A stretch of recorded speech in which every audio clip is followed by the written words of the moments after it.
Holy crap, I'm tired.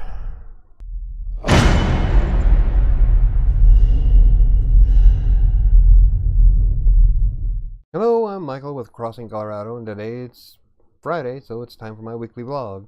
Unfortunately, I gained a little bit over the past week. Now I'm back up to 217.8. Not only have I been doing kind of crappy with eating, but I've also been putting quite a bit into doing a lot of weighted work. So between the sheer amount of carbs I've been consuming and adding muscle mass, yeah, leads me to believe that I packed on a little bit of fat, but my muscles do feel a little bit more solid than they were in the past. And like I always say, you can't really rely on the scale for just losing weight. It can lie to you. I have about a week before the end of the month, so I don't know if I'm going to be able to lose 7 pounds inside 7 days. I suppose I could probably lose it if I starved myself or pushed myself beyond my physical limits. That's not how I roll. I like food. I just need to be more vigilant on what I'm eating and sticking to my diet. And actually, that's one of my goals I want to do this week, is sticking to my strict diet, making sure that I stay on my calorie count, and replacing a lot of the crap that I've been eating this week with real food. I want to see how much I can lose inside 7 days without following mainstream fad diet plans or starvation diets. Mostly because I believe that what I'm doing for myself is what works best for me. But I haven't done as much in terms of weighted work as I wanted to this week. However, over the past few weeks, I've added quite a few points to exercise.com. I even set a few new records for exercises I've never done before, like the Swiss ball jackknife. Now it may look kind of simple, but holy shit is that a workout for your abs. And even though I've gained a little bit more than a pound, I'm still looking pretty good according to the pictures I took this morning. I'm still looking forward to seeing what I look like by the end of the month and comparing photos. One of the problems I've had the last couple of weeks is eating too much Valentine's Day candy. I went a little bit hog wild on the whole chocolate thing. I went way over my calorie goal on most days, and some of the days I even overate at night. Normally I can control myself fairly well. I never had a problem with Christmas candy. But something about this Valentine's Day just kind of set me over the edge, and I just binged.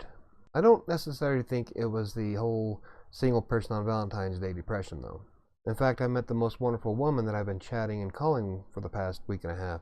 It just seems for some reason this week that my give a shit was at an all-time low.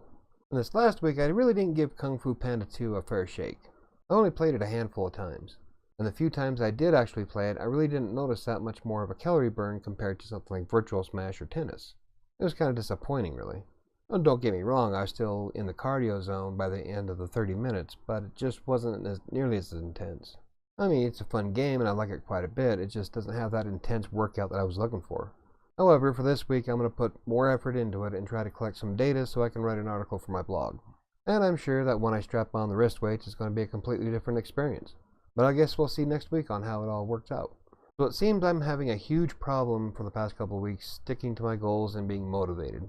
After my bout with heavy depression a couple of weeks ago, I found it extremely difficult to get back into the groove of things. I really haven't been doing as much, and I find it incredibly difficult to get back on course. Then again, I normally do after a severe downswing like the one I experienced. In fact, this time I even found myself hyperventilating, which is something I haven't done in a couple of years. But for now, I need to figure out how to get my poop in a group. And this week has been exceptionally hard for trying to get things done. I mean, I didn't really create very many videos for Writer Sanctuary, my blogs maybe got one post, and I've even been lackluster this week for my client. But I think a big part of my problems this week is probably because of this new woman that I met. I haven't slept since I met her. We're either chatting or we're talking on the phone until 2 o'clock in the morning, and from someone who usually goes to bed at 9:30, this is beyond my limit. I'm just not used to staying up so late every day. Now I know I need to put my foot down and actually get some sleep at night, but I find myself completely captivated by her. So I'm sure that a lack of sleep is probably contributing to my lack of motivation, especially this week. I just need to figure out how to get the ball rolling, because once I start a project, I usually work on it until it's finished. But at the moment, it's the whole starting part that I'm having an issue with. So what are my goals for this week? As if I want to stick to them. Well, first thing I'm going to do is play Kung Fu Panda on a regular basis so I can collect all the data for my blog. Number 2 is I'm going to push myself to stick to a strict net 600 calorie diet that I developed. By the end of the day, technically, you wind up eating 2,000 calories. But the amount of food that you eat is based on how much activity you do. So if you're less active, you eat less food. And it's worked fairly well for me in the past, so I really want to put more effort into it and stick with the diet just so I have a content for the blog for next week. The third thing I want to do this week is make sure I get enough sleep. I'm no good to anyone if I'm exhausted all the time, that's including this new woman. But most of all, I'm kind of worried about my client. I've been doing okay and keeping up with the workflow, but I'm just not putting as much effort into it, and it's kind of making me feel bad, really. And the fourth goal for this week is to keep pushing and reach the top 1,000 in exercise.com. I'm slowly moving up the ladder, and my body's definitely feeling the difference. So it's getting kind of exciting. And yes, there's times where I fill myself up just so I can feel the muscles as they're developing. To be honest, I haven't been in this good of physical condition since, well, ever. I'm really jazzed to see what I look like for the summer. So what are your goals for the week? Leave in the comments down below. But if you enjoyed the video, hit the like button. If you want to see more videos like this, hit the subscribe button. I'm still trying to hammer out the details of future videos for the channel, but kind of hard when your motivation is sapped. But anyway, I think that's going to do it for me today. I'll see you next week.